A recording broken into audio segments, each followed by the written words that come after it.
Welcome back to Simply Green Radio, brought to you by Simply Green Energy and Mr. Rooter Plumbing. Brendan Oren in studio with you on this Sunday evening. Only a couple of minutes left, so I'll make the introduction short.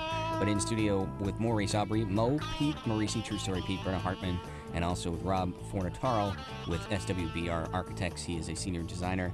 And Brenna, I will let you take us through the home stretch here because I know you had a few questions for Rob.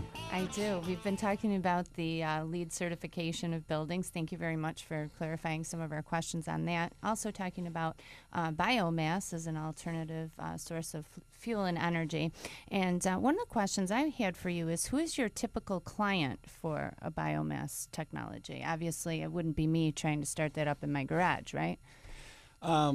It could be, but generally speaking, for our clientele, a lot of the college and university work we do tends to align with some of the biomass, particularly the research and development of biomass. University of Utah, University of Rochester, RIT. They have a lot of grants that are aligned with the National Renewable Energy Laboratory that does a lot of research. It's been doing it for 25 years, and they tend to be our best clientele for that.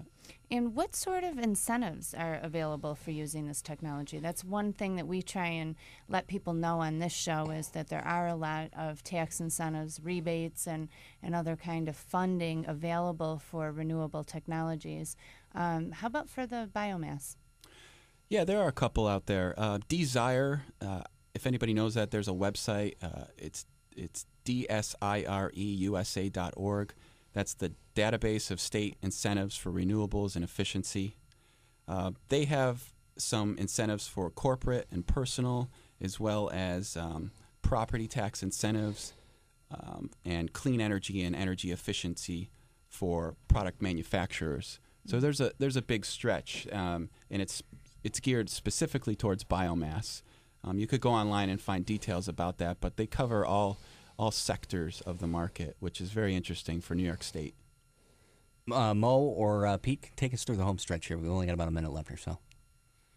Well, Rob, again, these are all real interesting things. And, again, I thank you for your time, tonight.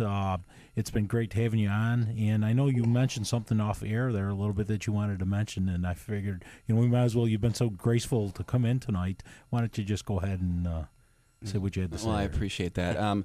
I wanted to wish my mother and father a happy anniversary. That's their 44th yesterday. Nice. So happy anniversary. Congratulations. Happy anniversary, yes. And thank you so much for joining us again. It's been such a pleasure learning about all of the scientific parts of biomass, and it's just been great. I want to remind our listeners. Yeah, Pete, anything you want to add? Because I know Brenna wants to do a I little just want to go to the housekeeping store and see biomass written on the bag. That's all. That would just save a lot of confusion for me. Yeah, buy it. Go ahead, Brenna. I know you've got pound. some information about our guest next week. I do. Next week we are going to be talking water conservation. We're going to be interviewing Jeff Lucier. He is from Delta Faucets. And we're also going to be talking about the EPA Water Sense program. A lot of different things involved there. A lot of products you can use and a lot of tips and tricks you can do to reduce your water conservation. We're excited about that.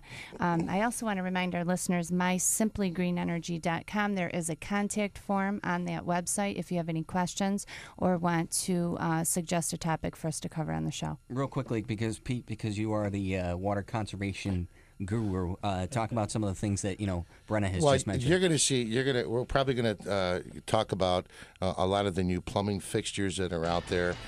For example, there are toilets now that have a dual flush, not two flushes, two different kinds of a flush. So depending on what's in there, you could save water that way. But it's a challenge for next week. All right, sounds good. Well, we appreciate you tuning in. And, of course, we'll be in studio again Sunday night. Simply Green Radio, brought to you by Simply Green Energy and Mr. Rooter Plumbing. The guests tonight, folks, have been Maurice Aubry. Mo, he's the project manager at Simply Green Energy, specializing in renewable energy.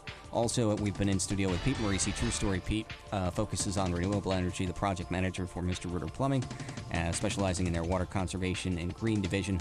Also with Brenna Hartman, a fixie chick and the founder of Healthy Homes of Rochester.com. So we appreciate you tuning in tonight, folks. Again, a website that we can give you, mysimplygreenenergy.com, mysimplygreenenergy.com.